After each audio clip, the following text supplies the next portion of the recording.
നമസ്കാരം. സോഡിയാക് മീഡിയയിലേക്ക് എല്ലാ പ്രേക്ഷകർക്കും സ്വാഗതം. 2026 മാർച്ച് മാസത്തെ പുണർദം നക്ഷത്രക്കാരുടെ നക്ഷത്രഫലം ഒന്ന് പരിശോധിച്ച് നോക്കാം. പുണർദം നക്ഷത്രത്തിൻ്റെ അകത്ത് 45 നാഴിക വരുന്ന മിഥുനക്കൂറിലും ശേഷം 15 നാഴിക കർക്കിടകക്കൂറിലുമാണ്. അപ്പോൾ മിഥുനക്കൂറുകാരെ സംബന്ധിച്ച് ജന്മരാമവനേ ദുഃഖം എന്ന് പറയുന്നൊരു യോഗമാണ്. ജന്മത്തിൽ വ്യാഴം സഞ്ചരിക്കുന്ന കാരണം കൊണ്ട് ദൈവാധീനത്തിന് കുറച്ച് കുറവുണ്ട്, വ്യാഴപ്പഴവുമുണ്ട്. എന്നാൽ ഭാഗ്യാധിപതി നിൽക്കുന്നത് ലഗ്നാൽ 10ാം ഭാവത്തിലാണ്.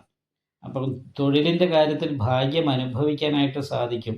എന്നാൽ പോലും കണ്ടകശനിയുടെ ഒരു ദോഷമുള്ളത് കാരണം വളരെ ഉത്സാഹത്തോടുകൂടിയൊക്കെ പ്രവൃത്തി ചെയ്യും. അതിൻ്റെ പ്രതിഫലം കിട്ടുന്ന സമയത്ത് നമ്മൾ പ്രതീക്ഷിക്കുന്ന ഫലം കിട്ടിയില്ല എന്ന് വരാനുള്ള ഒരു സാധ്യതയുണ്ട്.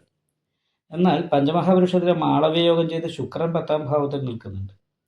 അപ്പോൾ അത് കാരണം കൊണ്ട് എല്ലാ ഭൗതികമായിരിക്കുന്ന സുഖങ്ങളും, നല്ല ഭക്ഷണം, വസ്ത്രം, യാത്രാസുഖം, സ്ത്രീസുഖം മുതലായിട്ടുള്ള എല്ലാ ഗുണങ്ങളും അനുഭവിക്കാനും യോഗമുണ്ട്. എന്നാൽ അതിനോടൊപ്പം തന്നെ ശനിയുടെ യോഗം അവിടെ വന്നത് കാരണം ശനിക്ക് ശുക്രൻ്റെ യോഗം വന്നപ്പോൾ അതൊരു പ്രവർജ്യയോഗം, സന്യാസ യോഗം പോലെയുള്ള ഒരു അവസ്ഥയിലേക്ക് മാറുകയും ചെയ്തു. പ്രത്യേകിച്ചും 15ാം തീയതി ശേഷം സൂര്യനും കൂടി 10ാം ഭാവത്തിലേക്ക് വരും. അപ്പോൾ 2 ഭാവഗ്രഹങ്ങളോട് ചേർന്ന് ശുക്രൻ നിൽക്കുന്നത് കാരണം കൊണ്ട് അത് ഒരു സന്യാസയോഗത്തെ ചെയ്യുന്നൊരവസ്ഥയാണ്. അത് പ്രവർജ്ജയോഗം എന്ന് പറഞ്ഞാൽ ഭാര്യ ഭർത്താക്കന്മാർ തമ്മിൽ പരസ്പരമുള്ള ആകർഷണമില്ലാതെ ശാരീരിക ബന്ധം പോലുള്ള കാര്യങ്ങൾക്കൊക്കെ താല്പര്യമില്ലാത്തൊരവസ്ഥ ഉണ്ടാകാനായിട്ട് സാധ്യതയുണ്ട്. അതുപോലെ തന്നെ കുറച്ച് ദേഷ്യം എടുത്തിട്ടൊക്കെ കാര്യമില്ലാതെ കൂടാനുള്ള സാധ്യതയുണ്ട്. അപ്പോൾ ഈ പറഞ്ഞുള്ള കാര്യങ്ങളൊക്കെ ഒന്ന് ശ്രദ്ധിക്കുന്നത് നന്നായിരിക്കും. മാത്രമല്ല ഭാഗ്യസ്ഥാനത്ത് അമൃതവശകണ്ഠകാരകനായിരിക്കുന്ന രാഹുവാണ്. രാഹു എല്ലാ കാര്യത്തിനും മുറിവ് വരുത്തുന്ന സ്വഭാവമായത് കാരണം അമൃതം വിഷവും തരും നല്ലതും ചീത്തയും ചെയ്യുമെന്ന് പറയുന്നൊരവസ്ഥ ഉള്ളതുകൊണ്ട് ഇടയ്ക്ക് ഭാഗ്യത്തിന് കുറവ് വരാനുള്ള സാധ്യതയുണ്ട്.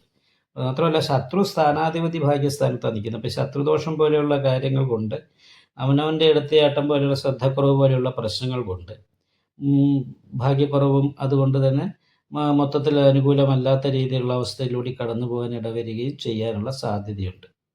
ഈ ബുധനും ചൊവ്വയും ഒരുമിച്ച് യോഗം ചെയ്തിട്ടുണ്ടെങ്കിൽ അത് ഇഷ്ടസ്ഥാന ആധിപത്യമൊക്കെ വഹിച്ചാണ് നിൽക്കുന്നതെങ്കിൽ അനുകൂലമായിരിക്കുന്ന ഗുണമാണ് പറയേണ്ടതെങ്കിലും ഇവിടെ ലഗ്നാധിപതിയോട് ചേർന്ന് നിൽക്കുന്ന ചൊവ്വ രാഹുവിനോട് കൂടി ചേർന്നാണ് നിൽക്കുന്നത്.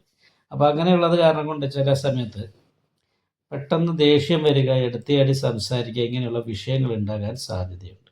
അത് മാത്രമല്ല തലവേദന പോലെയുള്ള പ്രശ്നങ്ങൾ, മാനസിക പിരിമുറുക്കം പോലെയുള്ള വിഷയങ്ങൾ, സഹായിക്കേണ്ട വ്യക്തികളുടെ പെരുമാറ്റം അപ്രിയമായിട്ട് തോന്നുക, അങ്ങനെയൊക്കെയുള്ള കാര്യങ്ങൾ കൊണ്ട് മാനസികമായിട്ടുള്ള ടെൻഷൻ, ഇങ്ങനെയുള്ള പല രീതിയിലുള്ള ദോഷങ്ങൾക്കും യോഗമുണ്ട്. എന്നാൽ പുണർദം നക്ഷത്രത്തിൻ്റെ അവസാനത്തെ 15 നാഴികയിൽ ജനിച്ചവർക്ക് 12ലാണ് വ്യാഴം സഞ്ചരിക്കുന്നത്. ദൈവാധീനം തീരെയില്ല. അപ്പം ക്ഷേത്ര ദർശനം നടത്തുക, നല്ല രീതിയിൽ പ്രാർത്ഥിക്കുക, അയ്യപ്പ ക്ഷേത്രത്തിൽ നീരാഞ്ജനം വഴിപാട്, വിഷ്ണു ക്ഷേത്രത്തിൽ നെയ്വിളക്ക്, ഭാഗ്യസൂക്ത അർച്ചന, അതേപോലെ നാഗപൂജ ചെയ്യണം. ശിവക്ഷേത്രത്തിൽ ശംഖാഭിഷേകം, നെയ്വിളക്ക് കഴിപ്പിക്കണം.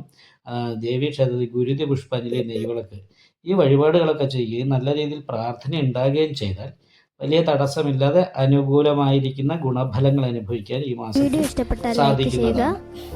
നിങ്ങളുടെ അഭിപ്രായങ്ങൾ കമന്റ് ചെയ്യാം. ജ്യോതിഷവുമായി ബന്ധപ്പെട്ട കൂടുതൽ കാര്യങ്ങൾ അറിയാൻ ഈ ചാനൽ സബ്സ്ക്രൈബ് ചെയ്യുക.